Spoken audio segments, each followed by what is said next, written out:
And the heads are down, the revs are up. And we are off and running into the first corner. Who's going to get that Stasic hole shot?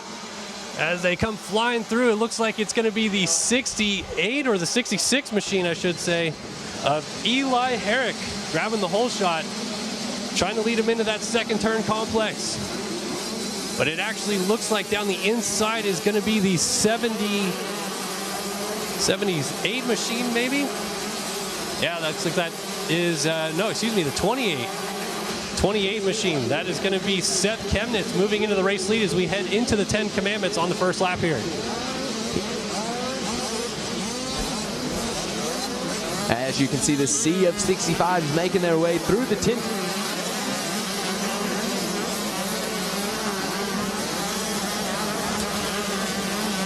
So Seth Chemnitz leading us into Storyland. Everybody looks like they got through the Commandments pretty clean. A few guys down in the first couple of corners just getting rolling again.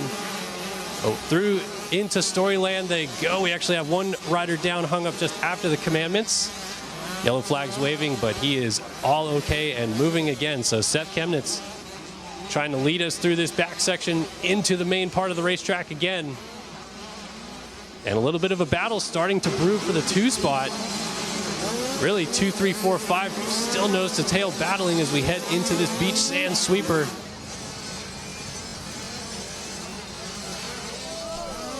And Kellen, how about that start we saw? We had 2 riders side by side, 3/4 of the way through the turn there before the 66 machine grabs that hole shot. As the riders make their way up and over the Rocky Mountain for the first time. All right, coming into view right here. Oh, a little bit of a case there for Chemnitz. And the 66 machine is starting to fight back just a little bit. That is our hole shot winner, Eli Carrick. 5 riders. Oh, a bit of a swap for our leader, and Chemnitz loses it. And Zach, you know, one thing we talked about there in Moto 1 for the Vet 30 Plus was how crucial it's going to be to clear some of these jumps. I would even more 65. Yeah, for these 65 riders especially, you saw your leader skying it up and over that first big jump. He came up a little short, but he did put a little bit of distance between himself and second place. So if these riders are able to do the jumps, that's great. The problem is if they don't do them cleanly. It's easy to make a mistake if you're sending it too hard. So these riders got to kind of balance the risk reward out there. As now we see the number 74 of Andrew Waldle leading the way, with Seth Chemnitz now shown in the second place spot. Cade Nightingale rounding out the top 3. Yeah, so when Chemnitz swapped through that sand section, it looks like Waldell took advantage, shot into the race lead, but it is still so close at the front. And we actually have a battle coming into view here in the Cometic corner before the 10 Commandments. That's Nightingale. Of Cade Nightingale taking over the race lead, almost tucks the front end, but doubles cleanly into the Commandments. And now he is trying to sprint away at the front and get a little bit of a gap established. Kellen, I think that 10 Commandments section is going to be crucial here in the 65 class. Those leaders able to get double all the way through. We see one rider just inside the top 5 having a mistake in the middle of the rhythm section, getting passed by 2 riders just in the Commandments. And see, Zach, that's the difference about the 65 and a lot of our other bikes. If they go, oh, we got a rider down hard in the Commandments. 3 riders down in the Commandments there. Like we were just saying, Zach, it's so crucial to get through those Commandments. Those little bikes don't have the power. If they mess up, they cannot keep going through the jumps. They have to start rolling, and that is what we see here right now. That's what I was just about to say, Jackson. The red cross flag is out. That means wheels on the ground. And a couple of those riders, I'm not sure if they got the memo, but going to be curious to see how that is handled. But yeah, one rider still down hard, up to 3 riders on the ground at one point there in the Commandments. And that's what we said. One rider gets shot over to the left-hand side. They come together. Next thing you know, we got a multi-rider pile up right there in the Commandments. Now, taking a look back on screen, it is still the Yamaha Cade Nightingale. He's shown as 3rd on the list right now because that's where he was in the last time they came around the finish line. But before they got to the Commandments, he had already passed 2nd and 1st. So the Yamaha machine getting it done, and he has opened up a lead already as he makes his way around the Polysport Pond. Watching the battle for 2nd place, a little bit of distance between 2nd and 3rd. One rider getting slideways through the sand section. And you see in the backside of the screen, there went your leader up and over. So Cade Nightingale leading the way, running a 2:22.4 lap time out front on the Yamaha. On screen, you see the number 16 of Gavin McCoy making his way around the finish. Just going to give a quick shot here to the 32 of Gavin Welsing, who was the rider down in the commandments. He is back up and getting back on the machine, so really nicely done to be able to get up and grit it out. He's kicking the bike, and he is on his way. Good to see that he's not too hurt, and he's going to get back in this race. And guys, just looking at the score here, the number in 7th, we got the number 4 of Jaden Smart. He came all the way from up. So Jaden Smart on the number 74, he moves down to 6th place. And Jackson, this is what we talk about. For all we know, Smart might have gotten a 40-second chip, and he's coming off a bad start. We're going to see a lot of moves made early here in this 65 class, but the move being made out front is Cade Nightingale trying to ride away from the rest of the pack. Got a big group coming through the commandments there. Everybody's able to get through clean. Looks like for most of these little bikes, they're all trying to funnel into that inside after the commandments. Nobody really going to just slingshot that outside line. Zach, I've been watching. They roll that one and hit that one, and then they're able to double their way through the rest of the 10 commandments. And we talk about line capability, the ability to switch lines, go inside, outside here. I don't think these 65s have quite the same pleasure. One rider off the side. Oh, big pile up. Big crash there in the commandments. Man, he had both feet off the pegs. His Superman in behind the bike, and that was definitely not the plan. So hopefully he's going to be able to carry it back up and running. And how we were watching that, the number 32 down on the screen. All right, as these guys work through the beach now, Nightingale opened up a big gap on the rest of the field, but this battle for second on back is unbelievably close.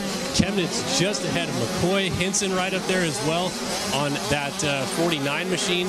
Pretty much nose to tail as we work back into the middle section of this racetrack. And I'm telling you what, Kellen, I thought maybe if you were the 49 of Hinson there. Oh, did you see that? Just switch all the way over to the outside. Going to try to slingshot around the 28. We will see McCoy if he's able to make the move.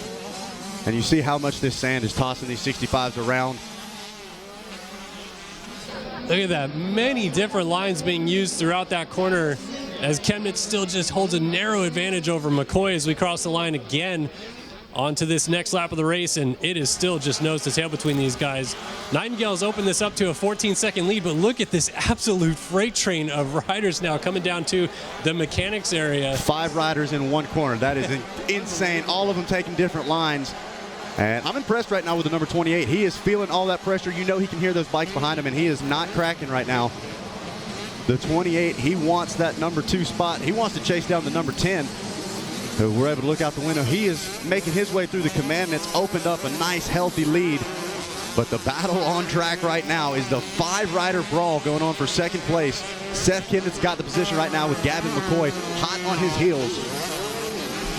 Oh, Waldell trying to jump around the outside. Couldn't quite make that pass stick on McCoy for the 3 spot and is in trouble because here comes a lot of riders down the inside just after the commandments. So McCoy hangs on right now for 3rd.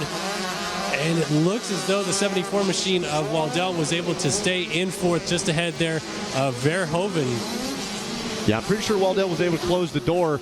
He was over on the far left-hand side with the commandments, but cut back to the inside before he was passed. Check back in on stage, or on screen, I'm sorry, and it looks like the 16, he's going to try that long line around coming out of Storyland, and that might do it. The number 16 makes the pass. Yeah, the outside turns to the inside in this next corner, and he's able to finally stick that move on Chemnitz, who held on for so long in the 2 ride. Now Chemnitz is going to have to immediately deal with more pressure because here comes that 74 of Waldell down the inside of the sand, hanging off the back of the machine. 2 riders in one straightaway. In one straightaway down the inside of the sand to take back over second place, and immediately opens up a small gap. He absolutely flew through the sand section. Now my question is, what is the 74 going to be able to do with some clean track in front of him? The 10 of Cade Nightingale, your leader, got a little bit of time between himself and the rest of the field, but the 74 is a man on a mission. 2 riders in one straightaway, and that wasn't just any straightaway. That was the sand section. That was probably the toughest spot to make a pass, and he got 2 of them done. So 74 of Anderson Waldell, man on a mission. We'll see if he's able to track down your leader, but he's still got a freight train behind him to deal with. It's not quite over yet. I know the number 16, he's going to still fight hard. Gavin McCoy, he had just made that pass, and then he got passed. Yeah, so Waldell goes to a 2:22.8 that last time by versus a 2:25.5 out of Nightingale, our leader. So Waldell definitely has the speed to potentially run Nightingale down if he's able to put those laps in consistently. Then it's McCoy, Jaden Smart moving up into 4th on the number 4 machine, and Seth Chemnitz slides all the way back to 5th after being in that 2nd position. Guys, keep your eyes on the number 4 of Jaden Smart. Like I said, coming all the way up from 15th. Now he's sitting in 4th place. That is your Micro 3 last year's champion. And because he's last year's champion, Smart, think about it. He knows exactly what to do as far as in championship conditions. He knows, hey, this is only race 1. Check.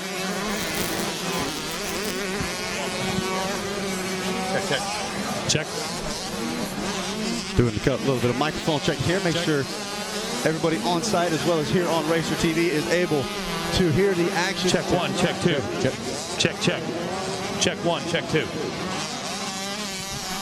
This one. And you guys have to hold them up close. I mean, you guys have got to hold them closer to your mountain. We have to speak up. It will make a difference.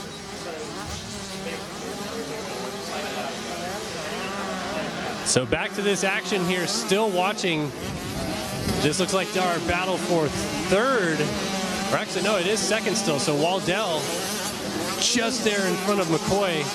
Or actually, the 4 of Smart now got around McCoy. So he is into the 3 spot as they work their way through the sand section. And really, this 2-rider battle right here is probably the one to watch as whether or not they could catch Nightingale in the lead with those lap times that they were putting down. Nightingale was 13 seconds out front, but it honestly looks like it's come down as it comes by the window here. Yeah, as they make their way up and over into the Polysport sweeper, it's going to be the number 74 of Waldell still holding on to that 2nd place position, but he has company, like you were saying, from Jaden.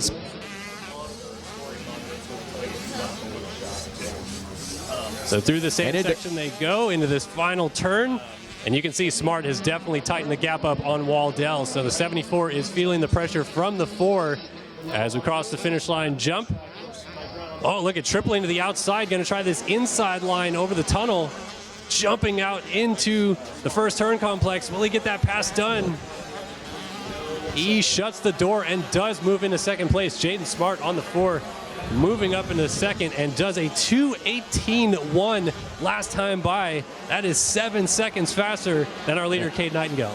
And yeah, you were correct. 7 seconds gained there on that last lap. So they are on the move toward Nightingale. And now Jaden Smart, he's made his way into that 2nd spot, and he is moving. He's already put a little bit of gap on Waddell. So Smart on his way up to the front. We'll see if he is able to catch up to the number 10 Yamaha of Cade Nightingale. I'll tell you, looking out the window right here, that gap is coming down. Nightingale just got through the commandments. He's turning his way towards Storyland right now, but Jaden Smart flying around the outside, getting on the back fender of that machine. Let's see if he can launch out. He's going to try to jump, scrubs that double into Storyland, and Nightingale's lead is almost completely gone at this point. It is coming down in a hurry. As Jaden Smart makes his way through Storyland, as you see on Racer TV, he is on the move for Nightingale and almost into the same section now. We'll see what the gap is this time around. Should indicate for us if this gap is closable. When they come back around the finish, we'll see what it is.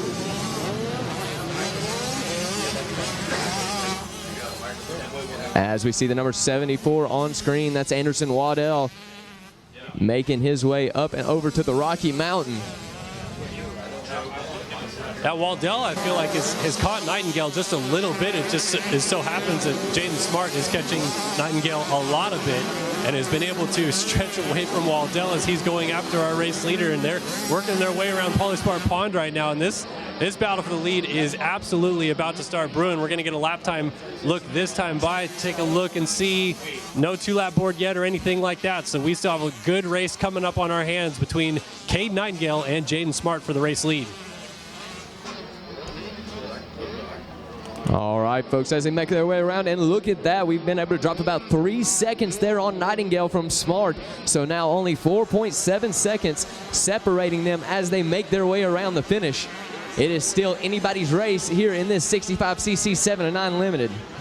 Oh, and Jaden Smart is down in the mechanics area. The 4 machine just picking it up on the inside. So Waddell is going to close it up just behind him now and that'll give Nightingale a pretty big advantage. But then Nightingale just cross-rutted coming into this. And look at that, the number 10 is down. Yeah. Oh, man. Almost went down. It looks like, oh, and he's sliding the rear end out right there. So a couple mistakes for our two leaders. Waldell is suddenly going to be much closer to both of them. And now Smart has to try to figure out how to get it going from this crash again, try to close back up as we go through the commandments again. There is Jaden Smart on the screen. And then Waldell just behind him on the 74, our three leaders almost in the same shot.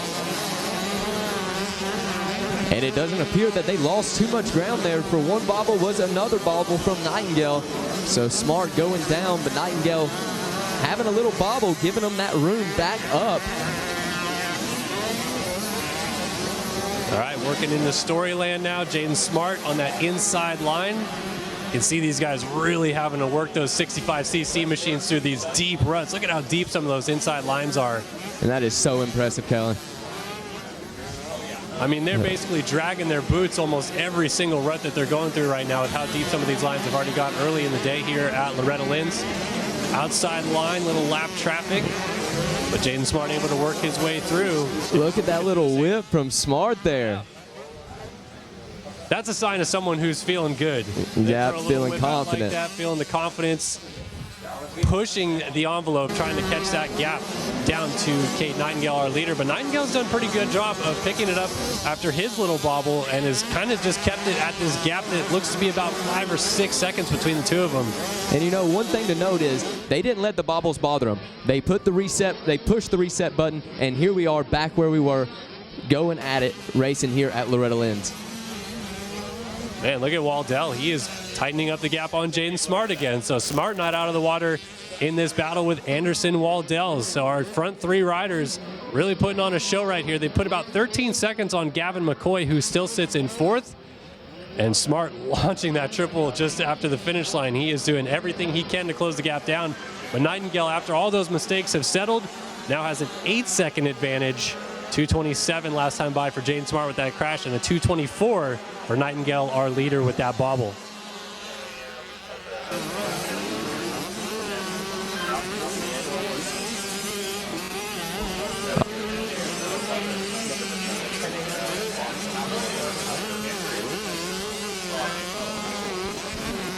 And everybody at the ranch, Malcolm Stewart will be over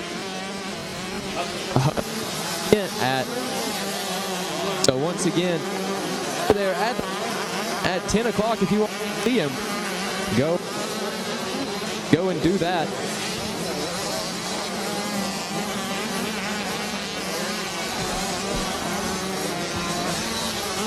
And on screen, we see the number 4 of Jaden Smart. Once again, that is your last year's champion there in the Micro 3 class, moving up to the 65cc 7-9 limit. He has been on the move till a crash set him back just a bit. Yeah, it does. Yeah? On? Not on? On? Not on? On or not on? On or not on? Is that on? What do we think? We're like 50-50. It's 50-50. I just wanted to point out, Ish, or do you want me to switch microphones? Oh, I sound great, as a matter of fact. This is what's amazing about Loretta's and very unique to the sport of motocross. Nightingale and Smart have been battling like this 1-2 in motos for several years now, and we are in a 7 to 9-year-old division. That is not happening in most sports. The first year we had the E electric bike mini E class. They battled for the title there. They battled for the Gas 50 title same year, and they just keep going through the ranks together. It is so interesting as you watch Nightingale here in the 10 leading, how the sport evolves, but these kids already know you're a marked man and I'm a marked man. I'm coming to race you, you're coming to race me. It's pretty cool and unique to motocross, and the white flag is out. Nightingale's looking to put this to bed. It's Nightingale. That's like Nightingale and Day. All right, so we're watching the number 10 on screen.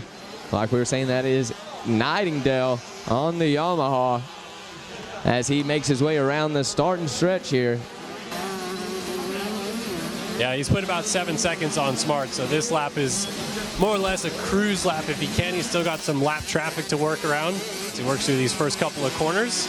And this is a corner that almost caught him out a few laps ago. He got that cross rut coming into here, stood it up, had to come to a complete stop.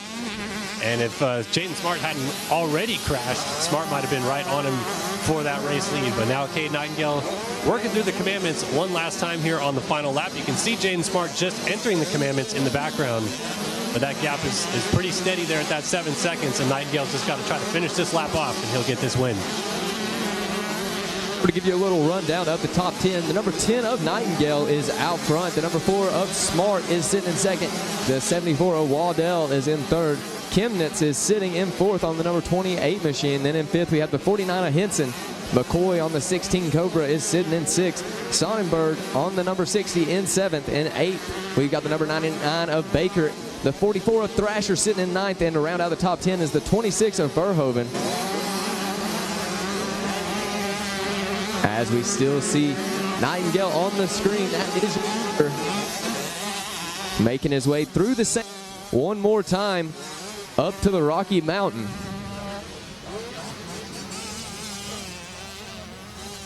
Let that machine dance underneath of him as he launches out. So flat off of that Rocky Mountain through this turn heading to the main section of the racetrack towards that Polysport Pond. One final time for Cade Nightingale. Yellow flag's waving. He's going to try to avoid some downed riders here in the sand. Looks like to the outside line, so he'll tuck to the inside, make sure he doesn't get involved there. And coming down to the final corner, it is going to be the 10 machine, Cade Nightingale. In and out of the last turn. He's going to double up to the finish line jump here, and Cade Nightingale takes Moto 1 of 65cc 7-9 limited. Just held off Jaden Smart by the tone of about 5 seconds here at the flag, as Smart on the 4 machine looks like he is going to cross the line there in second. Anderson Waldell should be our third place finisher ahead of Seth Chemnitz and Talon Hinson inside of the top 5. And for all inch.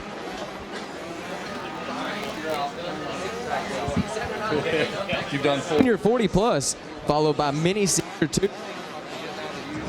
Following that will be 450 Open Pro Sport at 11:30, so you guys won't want to miss out on that. 250B Limited and 65cc 10 to 11 will be race 9 and 10.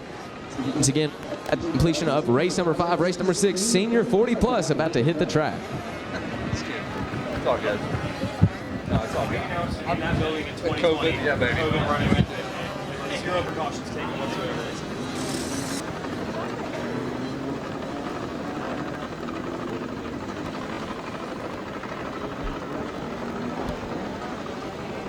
All right, guys, we are down here at the podium. Gonna let our top 3 here cool off. Get a sip of water before we get a word with them. What a race we had.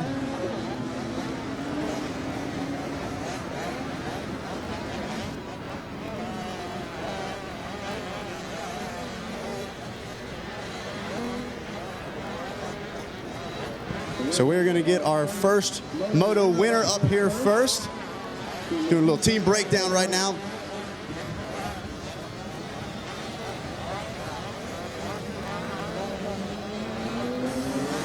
So Cade Nightingale grabbing the win there on the number 10 machine. And Cade making his way to the podium. This is all yours, man. Congratulations. Talk to us, man. What a race you had out there. Had a big lead at one point. Came all the way down to the wire. How'd you feel about race 1? It was all right. Didn't get the best gate, but I got a good jump and just tried to pass him as quick as I could and then ride my race. I got a little tired, so the gap went down, and I knew I had to push, so I did. Now, you feeling good coming into Moto 2?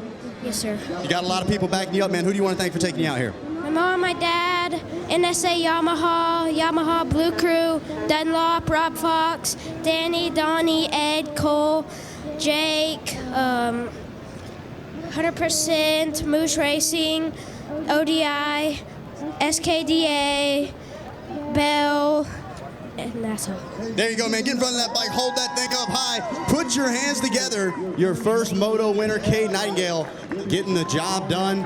It was a hard-fought battle. That was a race all the way down to the wire. Now we're going to welcome up second place And man, talk about a comeback story. These are the rides that we hear about only out here at Loretta Lynn's. Second place, going down in the first turn, Jaden Smart, all the way from last to second. Put your hands together. That's a hard-earned silver medal, man. So talk to me, dude. That's rough. You go down early. What were you telling yourself when you're picking yourself up? Well, I was just thinking, just charge as fast as I could to the front, but just didn't have enough time to get to the front. Now, a lot of people say it's hard to make passes out here at Loretta's. You didn't seem to have any problem with it. What were you going, inside, outside, just anywhere you could find some speed? Yeah. You did a great job, man. Who do you want to thank for taking you out here? We're going to let these bikes go over here real quick so you can shout out the sponsors. But, man, what a ride. We were watching. It seemed like every lap you just jumped up, and next thing you know, you're up here on the box. All right, man, give those sponsors a big shout out. Who do you want to thank? My mom, my dad, Fox, Cobra Motorcycles, DRS Suspension, Tyson Engines, T-Rex Throttles, Gold Country Casino, Skyline Steels, CP Racing, and everybody else. There you go, guys. Put your hands together. A hard-fought second place there for Jaden Smart, getting the job done. And I'm telling you, this is going to be a fun one to watch in Moto 2 and Moto 3 as well. Because another hard-earned medal up here at Loretta's. Third place. Come on up, buddy. Put your hands together for Anderson Waddell. That's all yours, man. What a race it was. Hold that thing up high. Get the pictures. Got to do it for the gram. And then now you got to do it for the fans at Racer TV. We were watching. That was one of the most exciting races we've seen so far today. How'd you feel out there? Pretty good. Take us through your race, man. You had a decent start. How was it? What gate pick did you get? 17. Not too bad. Definitely could do worse. You were able to make the most of it. Feeling good about Moto 1 overall? Yeah. Cool deal, man. We'll see you back for Moto 2. Who do you want to thank for taking you racing? My mom, my dad, Orange Brigade, KTM, Fly, Scott, Dunlop, A1 Racing, and everyone else. Thank you. There you go, man. Congratulations. Put your hands together one more time. Third place, Anderson Waddell there. And then we've got the Stasic Whole Shot Award as well to be handing out here. Eli Herrick grabbing it here in this 65 class. So, Eli, come up and talk to me.